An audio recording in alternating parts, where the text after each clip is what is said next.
This week's message comes from Joshua chapter 24, verses 14 and 15.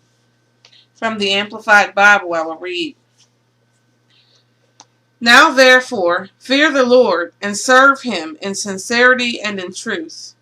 Put away the gods which your fathers served on the other side of the Euphrates River and in Egypt, and serve the Lord.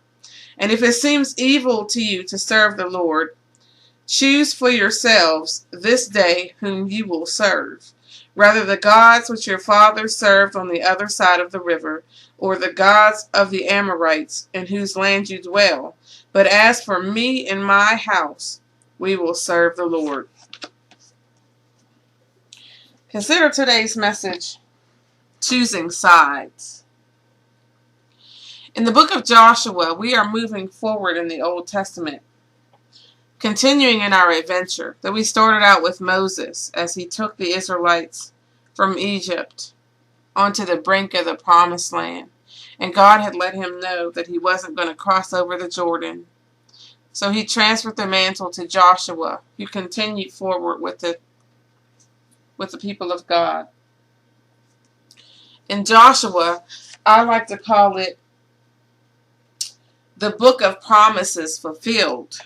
There's a lot of things going on in this particular part of the Bible, in this text, because God is fulfilling his promises that he made to Abraham, his promises that he made to the Israelites concerning the Promised Land, the land flowing with milk and honey.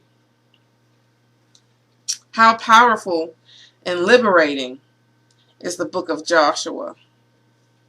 How many years from the days of Abraham, hearing from God, to the day of its complete fulfillment in the book of Joshua. I'm sure we could research it and count it. There are several different promises made on different levels that are addressed. Promises to Abraham, a child in old age, descendants that would outnumber the stars, blessings and prosperity, promised land. Different stages in fulfillment. Some parts required faith. Isaac versus Ishmael. Sometimes we get frustrated and impatient when God makes a promise and we want to step out and try to help him along, help things come into fruition. But God doesn't need our help. We need to wait on the Lord and not try to do his work for ourselves. Why? Because he's God, and he's God alone. He doesn't need our help. He's perfect, and we are not. Amen? Therefore, his plan is perfect and timing, perfected. We need to trust him and wait for his fulfillment in the physical manifest. See, God is always working, even in those moments, in those times when we can't see what he's doing. It's not because he's not doing anything. Amen? In the spirit realm, it's already done. You know, Pastor says we need to live there sometimes. You need to live in the spirit realm until you can see it physically. Jacob and Rachel, when you consider their experience, you recognize that some things will require your investment. It's not always about just standing and not doing anything, waiting for God to move. Sometimes you need to invest your faith, your trust in God. Sometimes you need to take a step in the direction that he wants you to go so that he can bless you, so he can provide for you.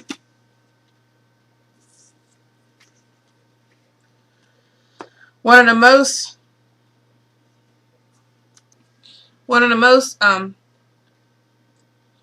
outstanding lessons, or you could say points, is that sometimes God empowers us to plant seeds.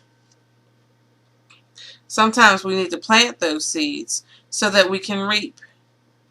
Depending on your perspective, you can sometimes call them fruits of your labor, but honestly, they are seeds of faith. Even when we feel like we are working really hard and feeling pain in the process, it's really God that's doing the work. He never gives us more than we can bear, but understand that it is God who is carrying the burden. That being said, let's look at Jacob. He committed 7 years to accomplish Rachel. It was his original commitment, but it was not honored by her father, and Jacob was granted Leah instead.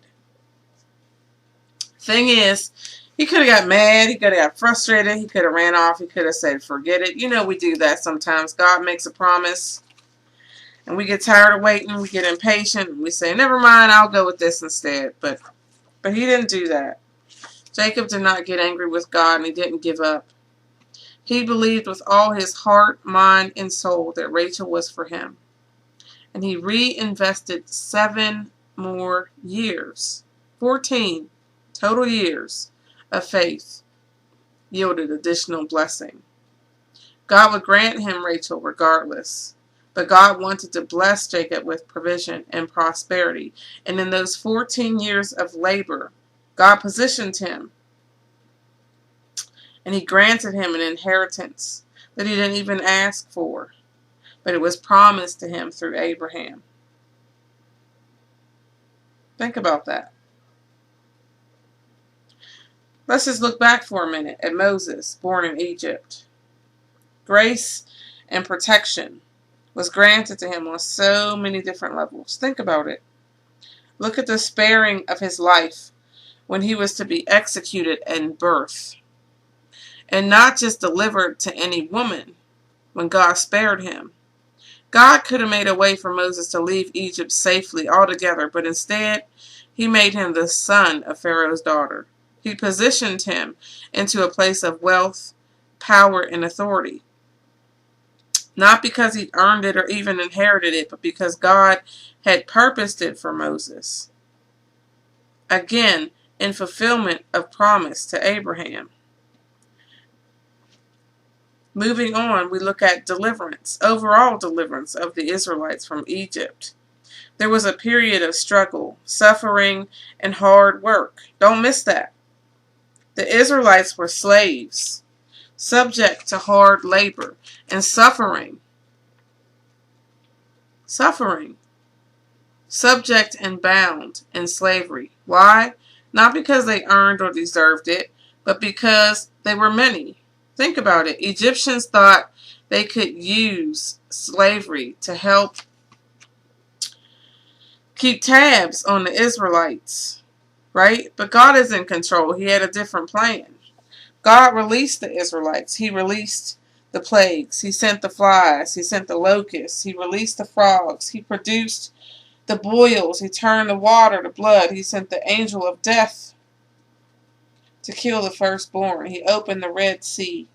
Man couldn't do it, even if he tried to do it. And God was the one who released the Red Sea upon the Pharaoh's army.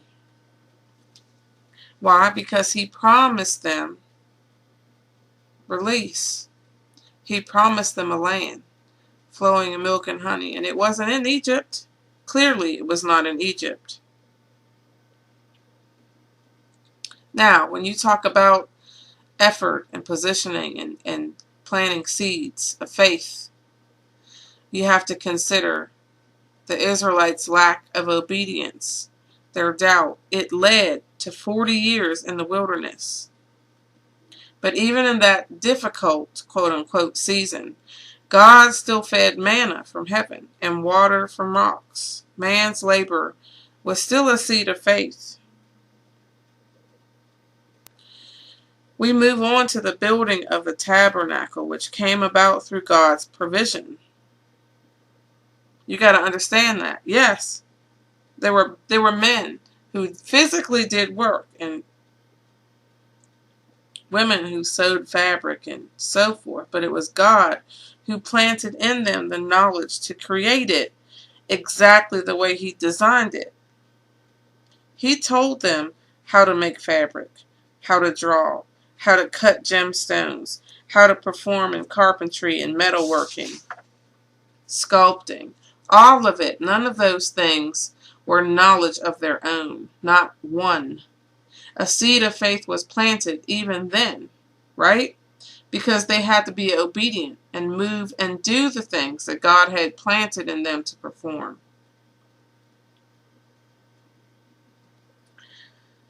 As we progress into Joshua, we demonstrate that even further into their moving over into the promised land, right? Crossing over the Jordan was the work of God alone. He had to part the river for them to cross on dry land. Going into battle, God brought forth every victory, right? These men often outnumbered them. They were stronger than them. They were greater than them. Some of them were giants, so they were even larger than them. But God sent hail.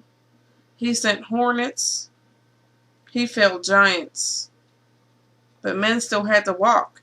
They had to walk the walk of faith. And in their doing that, they were able to inherit a land flowing with milk and honey. Think about that for a minute. What does that mean? The promised land. It produced fruit all on its own that did not need to be planted. God gave it to Israel because he promised it to Abraham. Once again, not because he earned it or deserved it, but because God made a promise. And when you look even further into this group, when you consider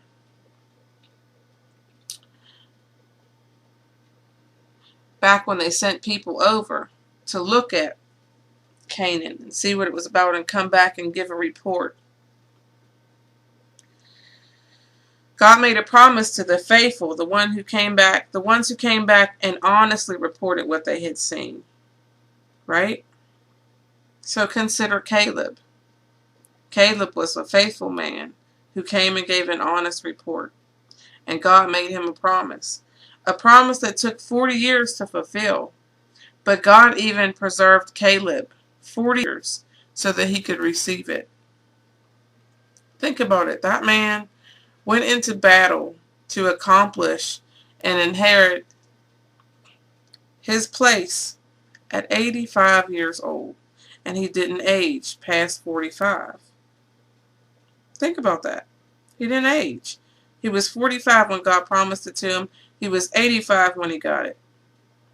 And he didn't age because God chose to hold him. Not even because Caleb asked for it, but because God had promised him that he would inherit for his faithfulness. Knowing all that God has done, and there's just so much, to read, so much to chronicle, so much to list, but just recapping the information even that we just went over. Think about it. Everything that God is able to do, even more than we know, even more than we can imagine. Why in the world would we not choose to serve and obey him? Why would we not choose a God